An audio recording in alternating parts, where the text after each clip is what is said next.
All right. So, according to some recent reports, and this has kind of been this idea has kind of been tossed around. It's not really a new idea, but it does seem like one of these spin-off films for Star Wars will indeed be an Obi-Wan Kenobi standalone film.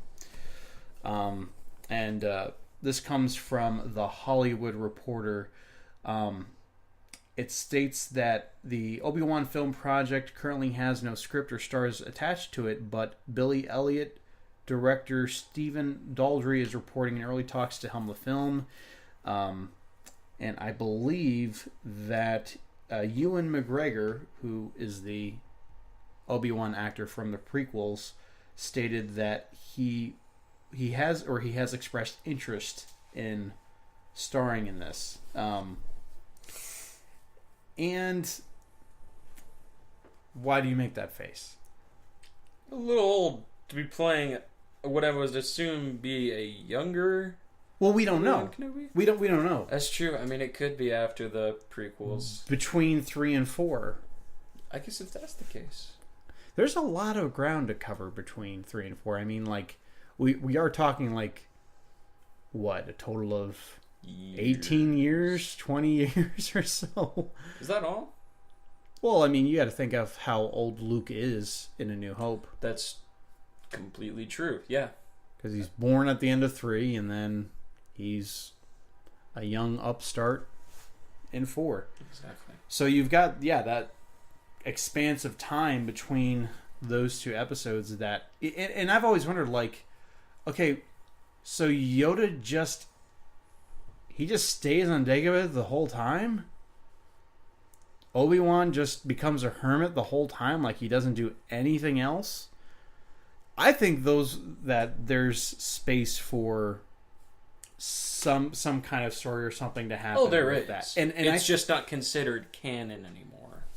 Well, now it is. I mean, Rogue One is canon. Watch our Rogue One review for our full thoughts. Are you serious? What? Is it really considered canon now? Yeah.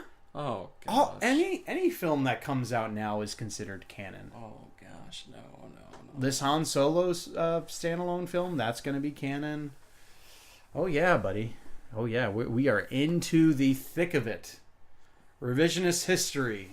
Yeah, now in the Star Wars universe. I don't feel like putting my hand in that hat right now. But I do think if they did have it between 3 and 4, I think Ewan McGregor would be a perfect pick for that. I mean, think about how old...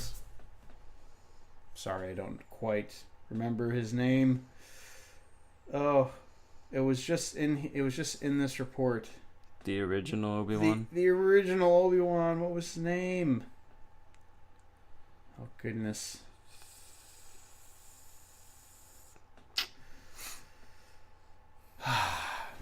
Sorry, I've got to find it now. It's okay. Driving me crazy. No, I feel the same way, because, like, there have been a bunch of times where I've tried to think of Ewan McGregor, and I couldn't think of it.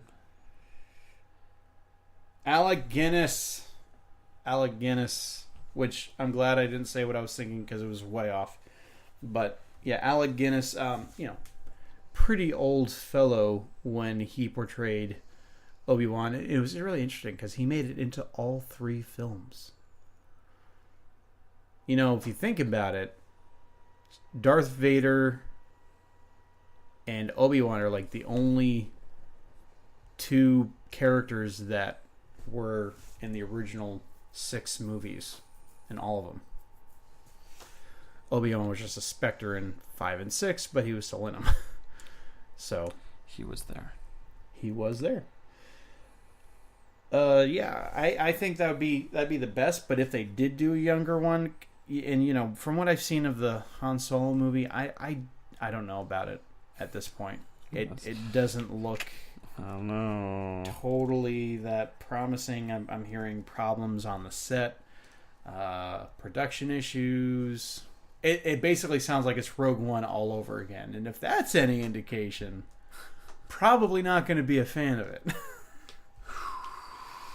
Ooh, bring it on. We'll have to wait and see, like, with all this stuff. But I think Obi-Wan's probably one of the more interesting characters of Star Wars, if I'm going to be completely honest.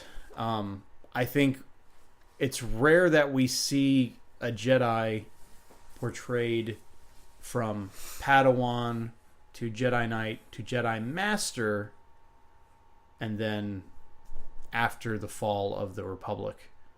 I think it's just a really cool character arc that we get to see in episodes 1 through 4 of him. And like, if you one of the better Star Wars, it's funny.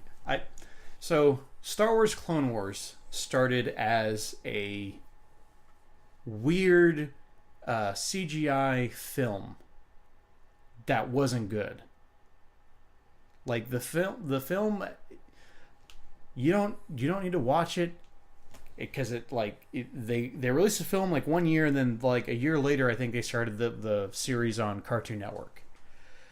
And the series, the TV show, is so much better than the movie like ever was. The movie, it has annoying characters in it. The only thing you need to know from the movie is Anakin gets assigned a Padawan named Ahsoka.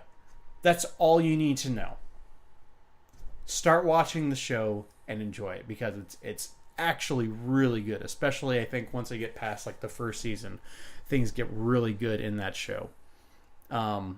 You see Obi-Wan, who's played by one of my favorite voice actors, James Arnold Taylor, who played the voice of Tidus in Final IC-10, plays the voice of Ratchet from Ratchet and Clank. I think he's one of the 2 guys that does the voice of Fred Flintstone officially right now. So he does a lot of stuff. What?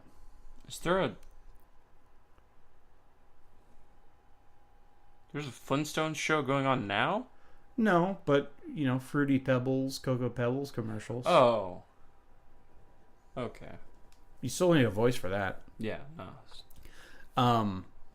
But yeah, he does a really good job. He does a really good job as Obi-Wan. You wouldn't think of it. Oh no, I've seen the show. You have? Yeah. Yeah. And like, it's probably the best portrayal of Anakin Skywalker that you'll ever see. Oh, because he's actually like a person. He's a fully fleshed out person. He's a really cool fighter, and it's cool to watch him fight and talk and do things like a normal adult. Yeah. And like, he's not like a moody guy all the time either. Like, you actually, like, it's like, oh yeah, he can be reasonable. Like, I forgot. Yeah. Just pretend like 2 and 4 never happened. 2 and 3 never happened. 4 was okay.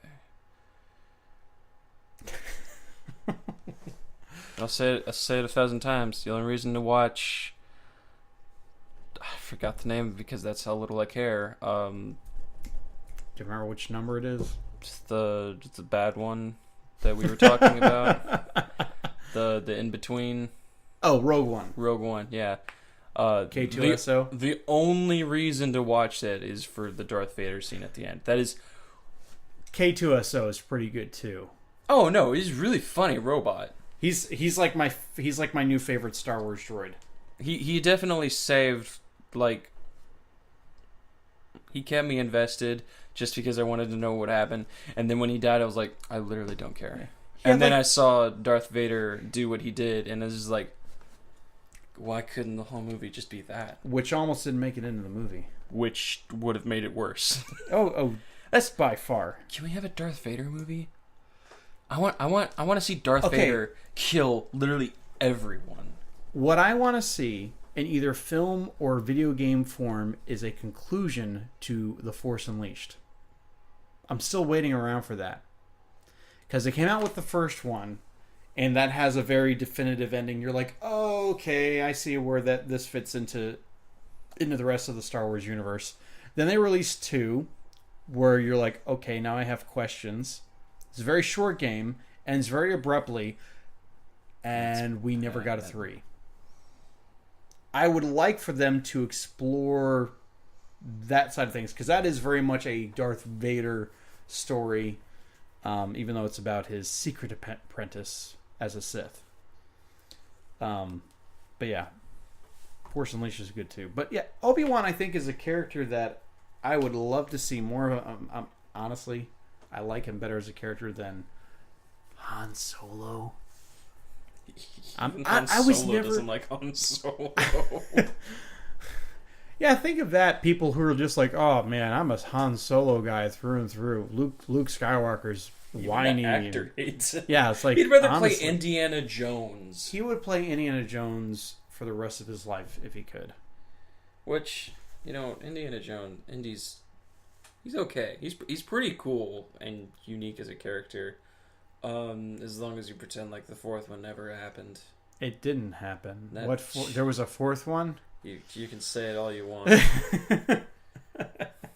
Still a trilogy in my book. It should be. So yeah, if you've got any thoughts on Obi-Wan and you're watching this on YouTube, put in the comments. What do you think would make a good Obi-Wan movie? Do you not want there to be an Obi-Wan movie? Do you think they should do a different character instead? Like Boba Fett, who's much lamer than everyone gives him credit for. I want to see Jar Jar take over the world. Or have that fan theory be true. I've had multiple people tell me that if that fan theory is real, they're never watching Star Wars ever again. I will literally only watch the prequels. Completely the opposite. For the rest of my life. Completely the opposite. That makes those movies so much better. If Jar Jar is that much of a mastermind, you have to give him credit. To act like a fool and do that the entire time while being the puppet master. Right. And taking over the whole galaxy. And he doesn't die. You don't see what happens to him, so I think they should go for it.